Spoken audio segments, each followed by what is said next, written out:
एक बार प्रेम से बोलेंगे जय श्री राधे जय श्री कृष्णा। देखिए, श्रीमद् भागवत महापुराण के प्रथम स्कंद का आज हम 5वां अध्याय करेंगे, जिसमें भगवान के यश कीर्तन की महिमा और देव ऋषि नारद का पूर्व चरित्र ये अध्याय है और इसकी कथा हमें देखने को मिलेगी। इससे पूर्व के जो अध्याय हैं उनको अगर आप देखना चाह रहे हैं तो सीधे ग्रंथ के माध्यम से हमने वो करवाए हैं और उनका लिंक आपको मिलेगा डिस्क्रिप्शन बॉक्स में। तो अब शुरुआत करते हैं इस कथा की। तो देखिए, सूत जी कहते हैं, तदनंतर सुखपूर्वक बैठे हुए वीणा पाणी परम यशस्वी देव ऋषि नारद ने मुस्कुराकर अपने पास ही बैठे ब्रह्म ऋषि व्यास जी से कहा। नारद जी ने प्रश्न किया, महाभाग व्यास जी, आपके शरीर एवं मन दोनों ही अपने कर्म एवं चिंतन से संतुष्ट है ना? अवश्य ही आपकी जिज्ञासा तो भली भांति पूर्ण हो गई है, क्योंकि आपने जो ये महाभारत की रचना की है वह बड़ी ही अद्भुत है। वह धर्म आदि सभी पुरुषार्थों से परिपूर्ण है।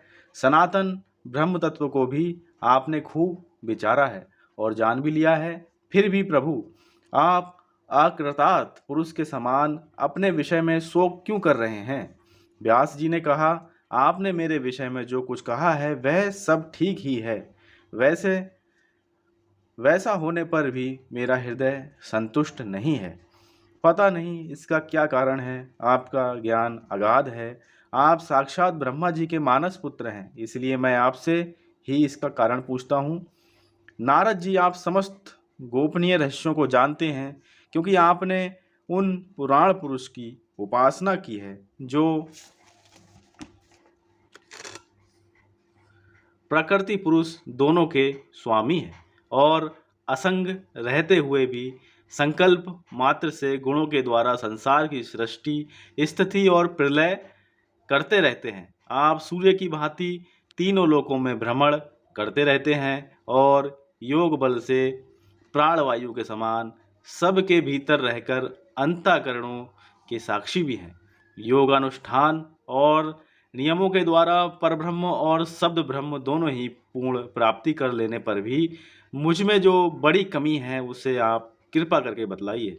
नारद जी ने कहा, व्यास जी, आपने भगवान के निर्मल यश का गान प्राय नहीं किया।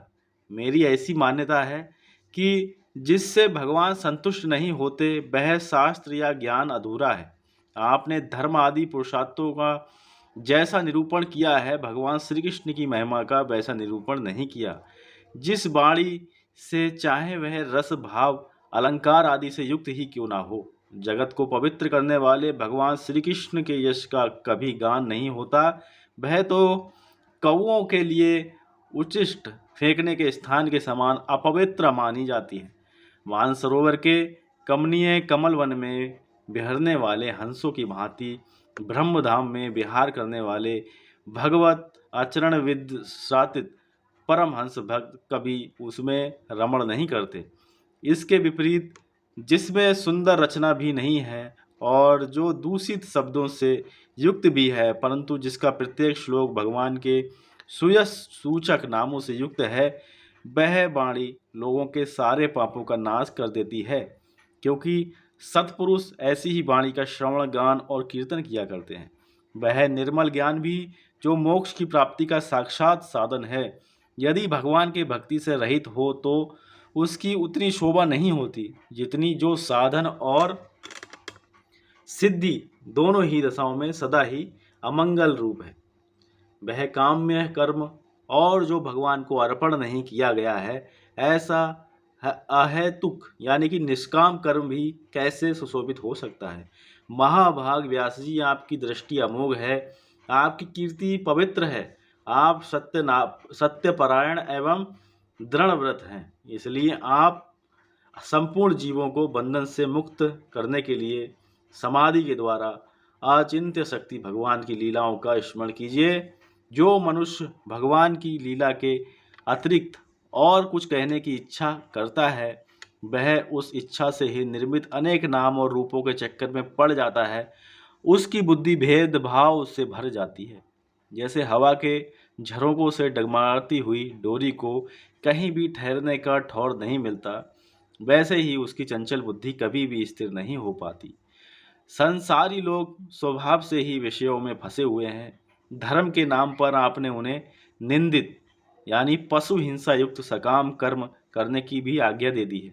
ये बहुत ही उल्टी बात हुई, क्योंकि मूर्ख लोग आपके वचनों से पूर्वोक्त निंदित कर्म को ही धर्म मानकर यही मुख्य धर्म है ऐसा निश्चय करके उसका निषेध करने वाले वचनों को ठीक नहीं मानते। भगवान अनंत हैं।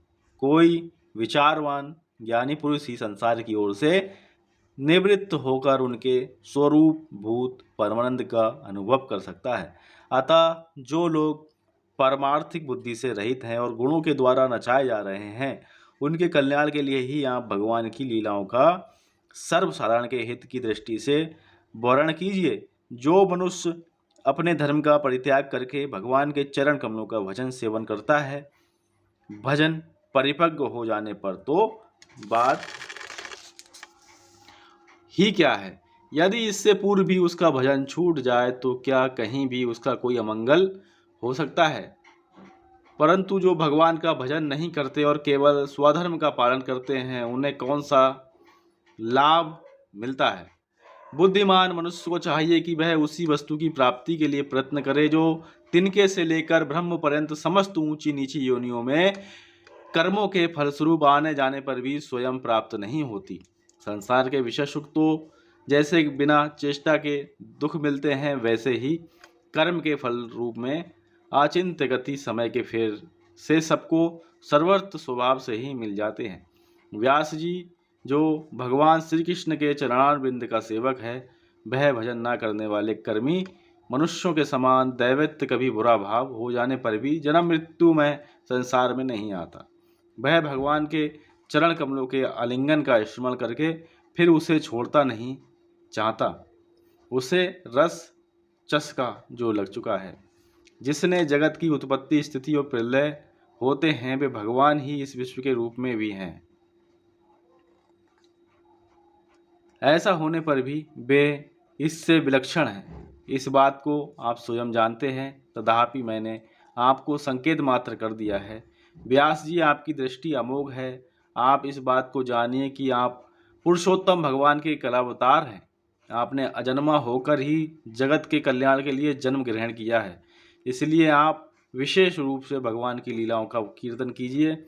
विद्वानों ने इस बात का निरूपण किया है कि मनुष्य की तपस्या, वेदाध्ययन, यज्ञानुष्ठान, स्वाध्याय, ज्ञान और दान का एकमात्र प्रयोजन यही है कि पुण्य कीर्ति श्री कृष्ण के गुणों और लीलाओं का वर्णन किया जाए। मुने, पिछले कल्प में अपने पूर्व जीवन में मैं वेदवादी ब्राह्मणों की एक दासी का लड़का था। वे योगी वर्षा ऋतु में एक स्थान पर चतुर्मास कर रहे थे। बचपन में ही मैं उनकी सेवा में नियुक्त कर दिया गया था। मैं यद्यपि बालक था, फिर भी किसी प्रकार की चंचलता नहीं करता था। जितेंद्रिय था, खेल कूद से दूर रहता था और आज्ञा अनुसार उनकी सेवा करता था। मैं बोलता भी बहुत कम था। मेरे इस शील स्वभाव को देखकर समदर्शी मुनियों ने मुझ सेवक पर अत्यंत अनुग्रह किया। उनकी अनुमति प्राप्त करके बर्तनों में लगा हुआ जूठन मैं एक बार खा लिया करता था। इससे मेरे सारे पाप धुल गए। इस प्रकार उनकी सेवा करते करते मेरा हृदय शुद्ध हो गया और वे लोग जैसा भजन पूजन करते थे, उसी में मेरी भी रुचि हो गई। प्यारे व्यास जी, उस सत्संग में उन लीला गान परायण महात्माओं के अनुग्रह से मैं प्रतिदिन श्री कृष्ण की मनोहर कथाएं सुना करता।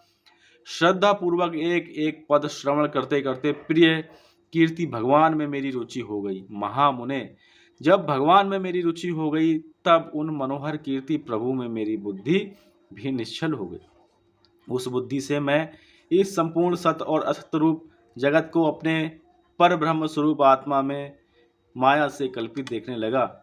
इस प्रकार शरद और वर्षा, इन दोनों ऋतुओं में तीनों समय उन महात्मा मुनियों ने श्री हरि के निर्मल यश का संकीर्तन किया। मैं प्रेम से प्रत्येक बात सुनता रहा। अब चित्त के रजुगुण और तमोगुण को नाश करने वाली भक्ति का मेरे हृदय में प्रादुर्भाव हो गया। मैं उनका बड़ा ही अनुरागी था, विनयी था। उन लोगों की सेवा में मेरे पाप नष्ट हो चुके थे। मेरा हृदय में श्रद्धा थी, इंद्रियों में संयम था एवं शरीर, वाणी और मन से मैं उनका आज्ञाकारी था। उन दीन वत्सल महात्माओं में जाते समय कृपा करके मुझे उस गुह्यतम ज्ञान का उपदेश किया जिसका उपदेश स्वयं भगवान ने अपने श्रीमुख से किया है।